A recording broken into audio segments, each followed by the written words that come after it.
हमारे बिहार राज्य में बंदोबस्ती का कार्य चल रहा है, कहें तो सर्वे का काम चल रहा है। ऐसे में जो लोग बिहार के बाहर हैं या फिर कहें बिहार के अंदर हैं, सब लोगों के जहन में एक ही बात चल रहा है कि हमारा जो सर्वे हो रहा है, हमारे राज्य में जो सर्वे हो रहा है, उसके क्या कुछ नियम है, क्या कुछ डॉक्यूमेंट्स लगाना है, और जिनकी जमीन विवादित है, कहीं ना कहीं टाइटल सूट चल रहे हैं, उसके क्या प्रोसेस हैं, और इसका डेट कब तक है, कब तक अपने कागज को जमा कर सकते हैं। अगर आप मुंबई दिल्ली हैं तो वहां से कैसे अपने कागज को सबमिट कर सकते हैं, वो सब तमाम जानकारी हम लेंगे सर से, जो मेरे साथ उपस्थित हैं, कैमूर जिला बंदोबस्त प्राधिकारी सर। तो मुझसे जान लेते हैं कि ये सब की जानकारी, और ये जो जानकारी होगी आप लोगों को सीधे तौर पे दी जाएगी, और हमें लगता है कि जानकारी के बाद आप लोग को कोई समस्याएं नहीं होनी चाहिए। सर, स्वागत है हमारे वंदे भारत समाचार में। धन्यवाद। सर, हम पहला मेरा प्रश्न रहेगा कि जो जमीन सर्वे जो हो रहा है बिहार राज्य में, उसको लेकर के हमारे दर्शकों से क्या कुछ कहना चाहेंगे? बिहार सरकार द्वारा जो अभी राजस्व एवं भूमि सुधार विभाग के अंतर्गत निदेशालय के स्तर पर जो ये भू सर्वेक्षण का कार्य किया जा रहा है, इसका मूल उद्देश्य वर्तमान में आधुनिक तरीके से अभिलेख, खतियान और मैप तैयार करना है। हम और आप अवगत हैं इसमें कि इस कार्य के लिए प्रथमतः उद्घोषणा प्रपत्र 1 में किया जाता है, जो इस स्तर पर किया जा चुका है। उद्घोषणा के पश्चात इसके लिए ग्राम सभा करके प्रचार प्रसार किया जाता है कि लोगों को इसकी जानकारी दी जाए कि आपके लेवल पर जो भी आपकी अपनी ज़मीन है उसका मेड़ आहर वगैरह ठीक ठाक कर लें। अगर कोई झाड़ी वगैरह भी है जिससे कि मापी में कठिनाई आएगी तो उससे भी आप दूर कर लें, कि ताकि आपके सहयोग से ये कार्य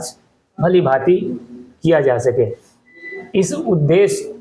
के पूर्ति के लिए साथ ही साथ ग्राम सभा के माध्यम से रैयतों को जो कार्य करना है वो विशेष रूप से ये है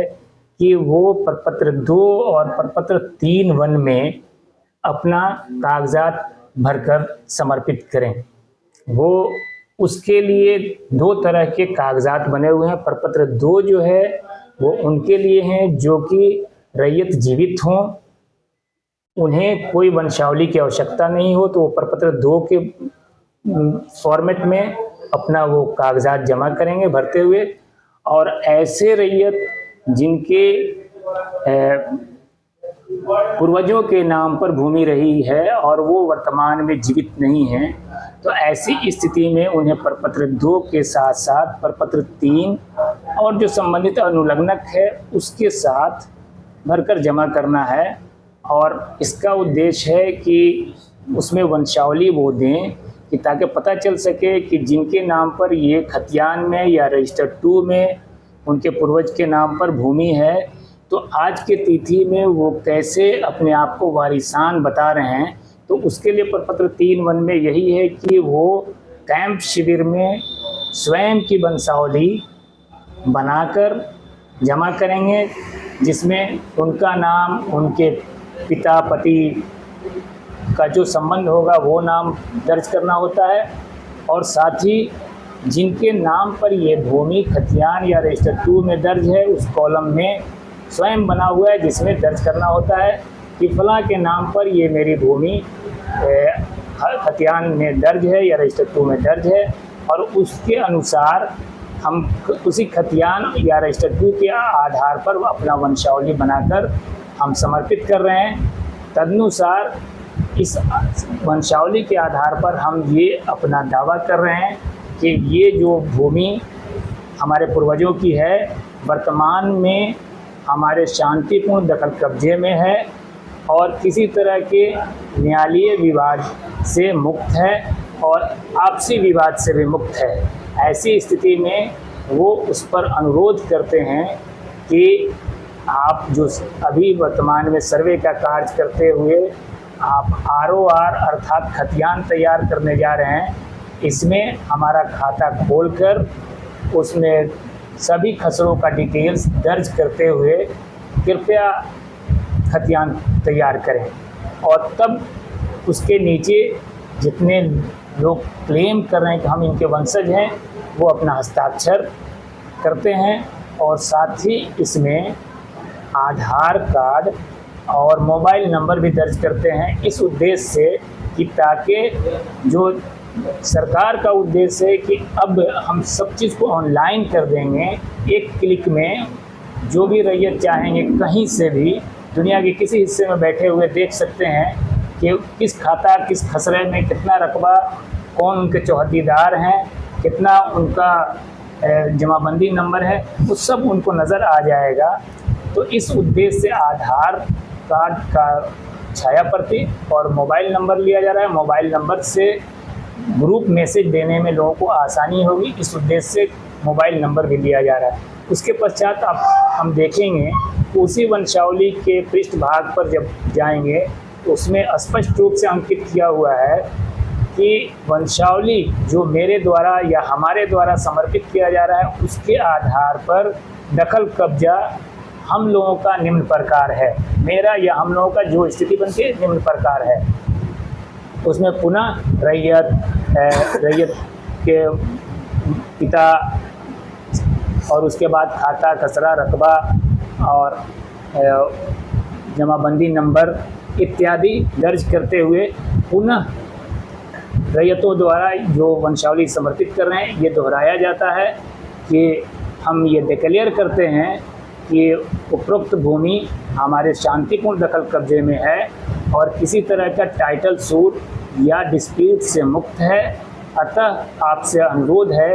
कि ये सर्वे के तहत जो खतियान तैयार किया जा रहा है, हमारा खाता खोलते हुए पूरे खसरा का डिटेल्स दर्ज करने की कृपा की जाए और फिर उसके नीचे सब लोगों के द्वारा हस्ताक्षर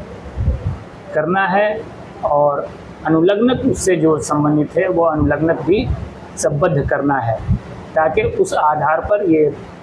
जो भी जांच करें वो आश्वस्त हो सके कि ये जो इन्होंने किया है ये इनकी भूमि है। उसके लिए आप अनुलग्नक के रूप में देखेंगे कि 8 प्रकार के कागजात मांगे गए हैं। अब जो जिनसे संबद्ध है उसको उसमें संबद्ध करना है। अगर कोई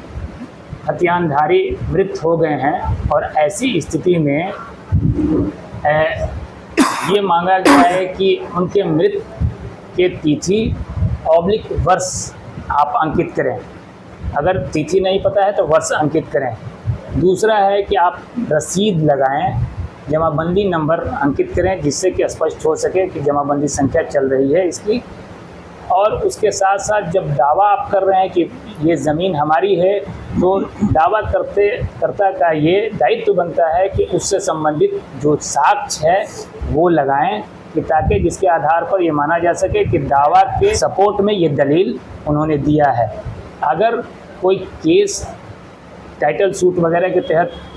माननीय न्यायालय वगैरह में चल रहा है तो ऐसी स्थिति में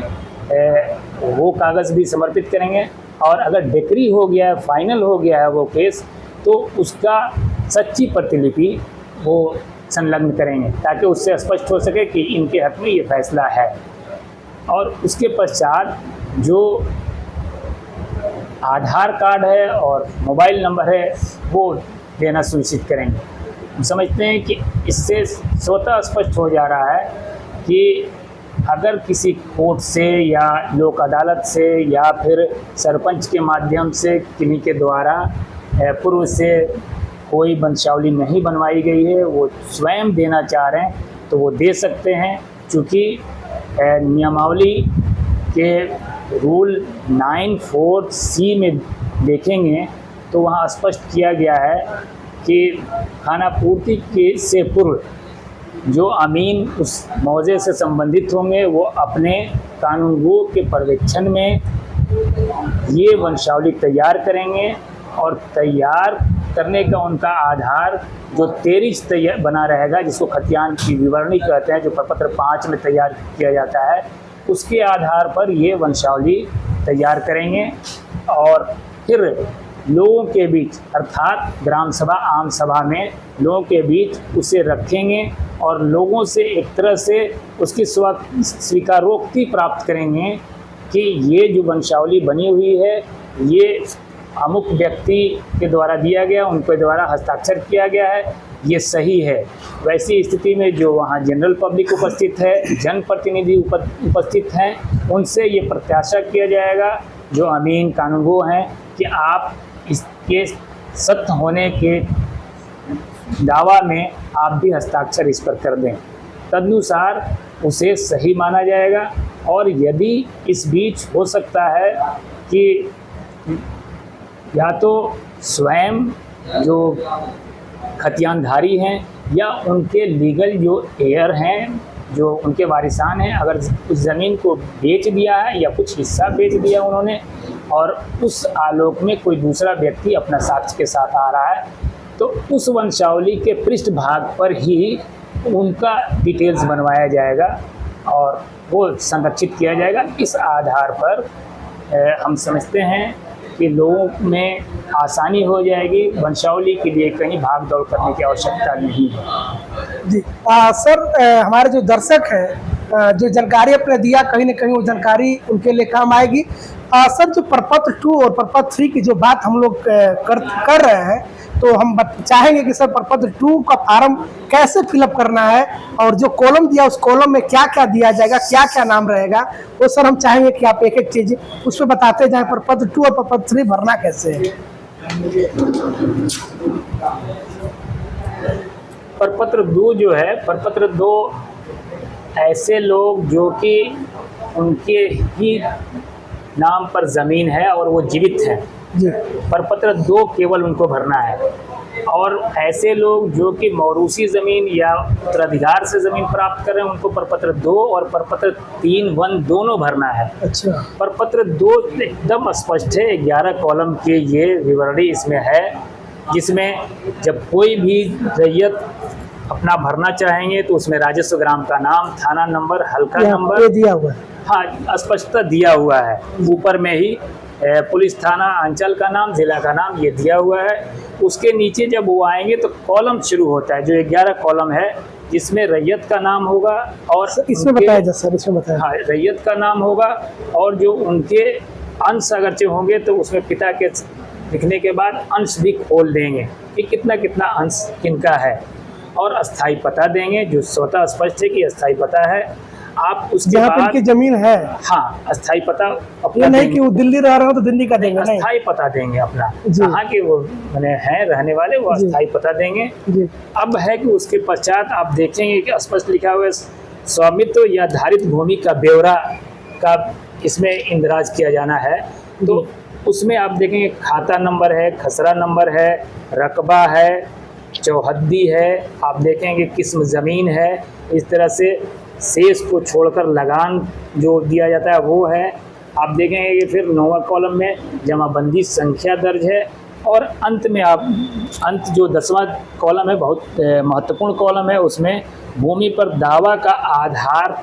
से संबंधित कागजात संलग्न करेंगे, चाहे वो उत्तराधिकार में अगरचे प्राप्त हुई है वो भूमि तो वो देंगे, या फिर दान में वो भूमि प्राप्त हुई है, या उन्होंने क्रय किया है, या संभव है कि किन्हीं को कोई बंदोबस्ती के तहत वो भूमि प्राप्त हुई हो, तो ऐसी स्थिति में वो उसका इसमें इंदराज करेंगे और संबंधित कागजात संलग्न करेंगे। जी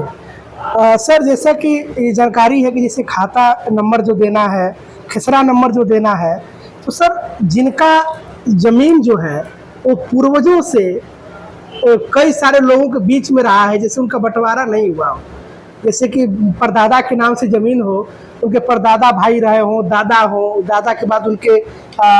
पिताजी हों, तो उसके बाद पिताजी के पास आकर के वो ज़मीनें हैं, उनके पिताजी डेढ़ कर गए और वहीं पे ज़मीन उनके लड़कों के नाम से होनी है। तो ऐसे में परदादा से ही उनका बंटवारा नहीं हुआ हो, तो ऐसे में बस केवल मौखिक रूप से कि ये ज़मीन जो है ये वाला भाग आप जोतेंगे, ये वाला भाग आप जोतेंगे और ये वाला भाग आप जोतेंगे, तो ऐसे में उनको क्या करना पड़ेगा? पहले देखिए, कभी भी किसी ज़मीन का ब्यौरा देखा जाएगा तो खतियान में या रजिस्टर 2 में जो दर्ज है वही आधार होगा। जी अब जिनके नाम पर दर्ज है वहीं से वंशावली बनाना प्रारंभ करेंगे वो, और उनके वारिसान उत्तराधिकारी जो भी होंगे उनको उसमें डालते जाएंगे उस वंशावली में, और अंतिम स्तर पर आकर जो जीवित हैं वही वारिसान कहलाएंगे। क्योंकि जो मृत हो चुके हैं अब वो दावा करने के लिए सामने है नहीं, तो जो वारिसान हैं, जो उनका उत्तराधिकारी हैं, वही वंशावली बनाएंगे, उसमें स्वयं की वंशावली बनाकर देंगे। और उसके आधार पर ही जो हमने अभी बताया कि 3(1) में स्पष्ट किया हुआ है कि वो एक घोषणा दे रहे हैं, उस घोषणा के तहत वो बता रहे हैं कि हमारे शांतिपूर्ण दखल कब्जे में ये भूमि है, किसी तरह के न्यायालयीय विवाद से भी मुक्त है, आपसी डिस्प्यूट से भी मुक्त है। और तब वो अनुरोध कर रहे हैं कि ये जो अभी सर्वे का कार्य करके खतियान तैयार करने की कार्रवाई चल रही है, इसमें हमारा भी अकाउंट खोलकर और उसमें जितने हमारे प्लॉट हैं उसका विवरणी अंकित कर दिया जाए। जी सर, जैसा कि आपने बताया कि न्यायालय में वो चीज़ें ना चल रही हो, लेकिन सर ऐसा है कि वो न्यायालय में भी चीज़ें चल रही हो, तो उसके लिए फिर क्या करना होगा? संभव है बहुत सारे लोग ऐसे मिल जाएंगे जो आज भी उनका मामला न्यायालय के अंतर्गत विचाराधीन है। तो ऐसी स्थिति में टाइटल सूट का मामला चल रहा हो तो वो स्पॉट पर जो अमीन कानूनगो होंगे उन्हें वो उपलब्ध कराएंगे, और ये भरने के समय भी उसमें अनुलग्नक के रूप में जो दिया हुआ है कि सच्ची प्रतिलिपि डेकरी का देंगे। तो अगर सच्ची प्रतिलिपि फाइनल का है तो देंगे, या नहीं तो अगर विचाराधीन है तो ऐसी स्थिति में भी वो कागज़ देंगे कि ये मामला विचाराधीन है। और खतियान के आधार पर जो स्थिति बनती है वो अमीन कानूनगो उसको दर्ज कर लेंगे, और उसके अभियुक्ति कॉलम में वो उसे दर्ज करेंगे कि ये टाइटल केस नंबर इतना इतना के तहत अभी माननीय न्यायालय में मामला विचाराधीन है। अच्छा, तो सर लेकिन हुआ क्या सर, जैसे कि मान लीजिए कि दो भाई हैं, दोनों भाई को ज़मीन मौखिक रूप से मिल गई, मौखिक रूप से वो ज़मीन को जोत-तोड़ कर रहे हैं, लेकिन ऐसा है कि ये जो भाई है वो कह रहे हैं कि ज़मीन में से हमको भी ज़मीन चाहिए, आपको ज़्यादा ज़मीनें मिल गई है। ऐसे में ये क्या काम कर रहे हैं कि ये केस कर दे रहे हैं इनके ऊपर, टाइटल सूट हो जा रहा है। तो ऐसे में जो इनको कब्जे की जो ज़मीन है इनके पास, और जो ज़मीनें का जोत-तोड़ ये कर रहे हैं और इसी पे टाइटल सूट है, तो क्या जब खाता खेसरा नंबर में देना होगा तो क्या जो इनके जोधपुर में ज़मीन है तो उसी खाता खेसरा नंबर को देंगे ना यहाँ पे? ये स्पष्ट है कि अगर खानगी बंटवारा के तहत उनके बीच ज़मीन जोत भाव की जा रही है और वर्तमान में उसी वे में उनके पास दखल कब्जा है जी, तो जो भी अमीन कानूनगो उस चीज़ को देखेंगे तो उसके आधार पर जिनके नाम पर वो ज़मीन है खतियान में या रजिस्टर 2 में वो दर्ज करेंगे, और अगर उनके बीच कोई डिस्प्यूट है, विवाद है बंटवारे में, तो उस आधार पर किनके दखल कब्जे में कितनी ज़मीन है वर्तमान में वो कैफियत कॉलम में दर्ज करेंगे जी। यानी कि अगर मान लीजिए इनको ज़मीन किसी भी प्रकार से अगर अलग से भी कुछ प्राप्त होगा जिस पे वो दावा कर रहे होंगे, ये वाले जो व्यक्ति हैं, अगर ये व्यक्ति अगर बी वाले ज़मीन पे दावा कर रहे हो कि नहीं हमें भी ये ज़मीन चाहिए, जो कि ज़मीन जो है इनको किसी अन्य प्रकार से प्राप्त हुई हो और इस व्यक्ति को ना मिली हो, तो ऐसे में इस ज़मीन को प्राप्त करने के इनके पास उसका डॉक्यूमेंट्स है जो इस व्यक्ति को मिला हुआ है। ये ज़मीन जिस प्रकार से इनको मिला हुआ है इस व्यक्ति को, ये वाला ज़मीन, तो इस ज़मीन का इनके पास प्रूफ है कि हमको इस माध्यम से हमको ये ज़मीन मिला हुआ है। तो ऐसे में व्यक्ति ये दावा कर रहे हैं कि नहीं हमको भी इसमें से चाहिए, जो कि इनको मिला ही नहीं है। तो ऐसे में उस समय चढ़ जाएगा नाम, या फिर ये जो विवाद कर रहे हैं जो टाइटल सूट किए हुए हैं उसकी वजह से उलझ रह जाएगा क्या? अब देखिए ये थोड़ी स्थिति अलग हो गई जो आप बता रहे हैं जी। ये हो सकता है कि दो भाइयों के बीच में जो खानगी बंटवारा हुआ है अपना खतियानी ज़मीन का, उसके अलावा भी उसमें से किसी भाई ने या तो खरीद लिया हो कोई उसी के बगल का प्लॉट, या फिर किसी अन्य माध्यम से उसे हासिल हुआ हो, तो अगर उसके पास उसके डॉक्यूमेंट्स हैं, दस्तावेज हैं, तो वही मान्य होगा, न कि उसमें आधे आध बांटने की बात आएगी जी। तो उसी के आधार पर वो हो जाएगा ना? बिल्कुल, जो कागजात होंगे उसके आधार पर वो निर्णय होंगे जी। बिल्कुल सर, कुछ जानकारी जैसे ये थी कि कुछ ज़मीनें ऐसी भी होती हैं कि जो सर मौखिक रूप से किसी को कोई दे देता है, उसका डॉक्यूमेंट्स नहीं हो पाता है, दखल कब्जा उस व्यक्ति का होता है, ऐसे में क्या करना होगा उन व्यक्ति को? देखिए, ये जो है पूरा का पूरा मामला कागजात बेस्ड है। जी ज़मीन का इंदराज अगरचे खतियान में है या रजिस्टर 2 में है तो वही दावा करता है कि इस आधार पर ये चीज़ मेरी है। अगर आज की तिथि में किसी ने सरकारी भूमि पर अपना कुछ अतिक्रमण कर लिया है, उसे अतिक्रमण ही कहा जाएगा अगर उसके पास दस्तावेज नहीं है तो उसके पक्ष में अगरचे वो ये कहता है कि ये नहीं, चूँकि मेरी ज़मीन है, तो अमीन कानूनगो जो भी जाएंगे वो प्रथम दृष्टया ये कहेंगे कि हमारे पास जो तेरीज बना हुआ है उसमें ये आपके नाम पर ज़मीन नहीं है। अगर आपके दखल कब्जे में ये ज़मीन है तो और आप दावा कर रहे हैं कि ये ज़मीन मेरी है, तो हम आपसे ये प्रत्याशा करेंगे कि इसके विरुद्ध आप अपना दावा के लिए दलील दिखलाएं। यदि उनके पास दलील है तो ठीक है, अन्यथा जो कागजात बोल रहा है उसके आधार पर वो दर्ज करेंगे। और क्योंकि उनका दखल कब्जा है आज की तिथि में, इसलिए कैफियत कॉलम में वो दखल कब्जा उनके नाम पर लिखते हुए उसे दर्ज कर लेंगे। जी सर, ये जो डॉक्यूमेंट्स है, डॉक्यूमेंट्स को जमा करने की अंतिम तिथि क्या है? वो लोग कब तक इस डॉक्यूमेंट्स को जमा कर लें, और जो लोग बाहर हैं उनके लिए आपका क्या कहना है? देखिए, उद्देश्य तो इसका यही है कि उद्घोषणा के 30 दिन के अंदर जमा किया जाए। ऐसे फिर अगले 15 दिन की स्वीकारोक्ति उसके लिए डिपार्टमेंट से है। जी ऐसे अभी गवर्नमेंट के स्तर पर भी इस पर कार्य चल रहा है और संभव है कि ये 45 दिन भी हो जाए। जी इसलिए हम लोगों से ये अनुरोध कर रहे हैं, रैयतों से, कि आप बहुत सिंपल सा कागज़ है, इसमें बहुत कुछ नहीं करना है। जो आपके खतियान में या रजिस्टर 2 में आपके या आपके पूर्वजों के नाम पर दर्ज है उसको देते हुए उससे संबंधित जो साक्ष्य है जिससे कि दावा आपका पुष्ट हो सके कि हाँ हमारी ये चीज़ है, आप लगाकर उसे अमीन और कानूनगो के माध्यम से जमा कराएं। चाहे तो आप कैंप शिविर में भी जाकर जमा करें, उसका रसीद भी लें, और ज़्यादा से ज़्यादा प्रयास करें कि ऑनलाइन जमा करें। और ऑनलाइन जमा करने के साथ अपने पास भी कागज़ रखें कि चूँकि अगर वंशावली वो बनाकर दे रहे हैं तो जब ज़रूरत पड़ेगी आम सभा ग्राम सभा में उसके सत्यापन की, तो वो कागज़ पर रहेगा, तभी उस पर हस्ताक्षर कराना संभव होगा लोगों से। इसलिए वो जमा करें इस तरह से, और इसमें कोई कठिनाई नहीं होगी। मैं समझता हूँ कि पूरा प्रचार प्रसार इस संबंध में किया जा चुका है। एक के अमीन और कानूनगो के साथ साथ दोबारा भी अभी कराया जा रहा है। अभी हम लोग फिर ये अभियान के रूप में चला रहे हैं अभी भी, कि आप गांव में जाएं, लोगों को पहले सूचना दे दें। व्हाट्सएप ग्रुप हमने बनवा रखा है कि हर मौजे में 100 कम से कम भूधारी का लोग, और उसमें जनप्रतिनिधि भी हों, आप व्हाट्सएप ग्रुप बना लें ताकि आप कल जा रहे हैं तो आज सूचित कर दें उनको कि हम लोग कल आ रहे हैं। आप अपना कागज़ तैयार रखेंगे, कोई स्थल चिन्हित कर लें आम जगह पर जहां सब लोग एकत्रित हों, और उन्हें भली भांति पुनः समझाएं कि ऐसे ऐसे कागज़ है, आप भरते जाइए, हम देखते जाएंगे, आपका स्पष्ट होता जाएगा, आप जमा करते जाएं। लगभग कितने दिनों का कैंप लगेगा अगर एक पंचायत की बात की जाए? ये कैंप जो है, ये कैंप हम समझते हैं कि एक प्रक्रिया है, प्रक्रम है। जैसे कि उद्घोषणा हो गया, आप देख रहे हैं कि उसके बाद प्रचार प्रसार के लिए हम लोगों ने इसमें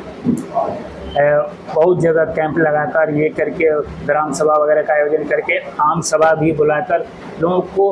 अवेयर करने की कोशिश की है कि ये प्रपत्र 2 और प्रपत्र 3 कैसे भरा जाएगा। अब मैं समझता हूँ कि काफ़ी लोग समझ गए हैं, अब इस कठिनाई कम आ रही है लोगों के बीच, और वंशावली पर भी जो तरह तरह की भ्रांतियाँ थी वो भी दूर हो चुकी हैं। तो लोग जैसे ही ये भर लेते हैं, तेरीज का काम जो है वो अभी चल रहा है। तेरीज जैसे ही तैयार हो जाता है खतियान की विवरणी, तो हम लोग किश्तवाड़ का काम शुरू कर देंगे। इसके अगला प्रक्रम किश्तवाड़ का होगा कि फील्ड में जाकर वो तख्ती तिपाही लेकर अमीन कानून को उसको तैयार कराएंगे। लोगों से उम्मीद करेंगे कि भाई आप स्थल पर आएँ कि ताकि हमारी सहायता हो सके पहचान में कि ये खाता नंबर, ये खसरा नंबर जो दिख रहा है, ये प्लॉट फलां का है, ये ऐसे है। तो उस सहयोग से लोग अपना किश्तवाड़ का काम करेंगे और किश्तवाड़ का काम एकाध माह चलेगा आराम से। उसके बाद लोग खाना पूर्ति के लिए आगे की कार्रवाई शुरू करेंगे ताकि खाना पूर्ति पर्चा लोगों में बांटा जा सके। सर, जब कानूनगो और अमीन जब आपके प्लॉट पे जाएंगे तो उस समय अगर आप कहीं दिल्ली या फिर कहीं बाहर हो अपने गांव से, तो आप लोग अपने गांव आ जाएं उस समय। अनुरोध होगा कि अगर वो आ जाते हैं तो ज़्यादा अच्छा होगा, और नहीं तो उनके अगर कोई घर परिवार के लोग हैं जो सही समझते हैं चीज़ों को, वो प्लॉट पर आएँ ताकि कोई भ्रांति हो तो वहाँ दूर हो सके और अमीन को भी सहयोग मिले। कि अगर 5 लोग इकट्ठे हो जाते हैं तो कोई अगरचे गलत बयानी करने के लिए भी 5 बार सोचता है कि नहीं फला तो हमारे सामने है, तो सत्यता सामने आती है लोगों के बीच। इसलिए उद्देश्य ये होगा कि लोग उस प्लॉट पर रहें, सहयोग अमीन सर जो अमीन और कानूनगो जाएंगे तो जो 5 लोग वहाँ उपस्थित रहेंगे, जो चीज़ों को बताएंगे, क्या उसी को मान करके उस पर नोट डाउन कर लेंगे या फिर उसको अंचल से भी जाके जाँच करेंगे? ये हम उम्मीद करेंगे कि जिनकी भूमि है वो स्वयं अपनी बात बताएंगे। ऐसे बहुत सारे लोग होंगे, अब पूरे मौजे का चलेगा तो मौजे के लोगों को पता रहेगा, वो सब चाहेंगे कि हम पहुँचें, अपनी बात को रखें। और उनका बेसिक डॉक्यूमेंट जो होगा, जो मैंने कहा कि प्रपत्र 5 में 13 जो तैयार करते हैं जिसको खतियान विवरणी कहते हैं, उसी आधार पर वो जांचेंगे कि ये ज़मीन जो बता रहे हैं किनके नाम पर है। तो उनके पास एक ऑथेंटिक आधार होगा जो खतियान बना हुआ है, उसी से वो मिलाएंगे। इसलिए फिर अंचल से बहुत सरोकार नहीं रहेगा इस कार्य को करने के लिए, इसलिए कि अंचल से जो ऑनलाइन किया हुआ है उससे वो अपना खतियान तैयार कर रहे हैं,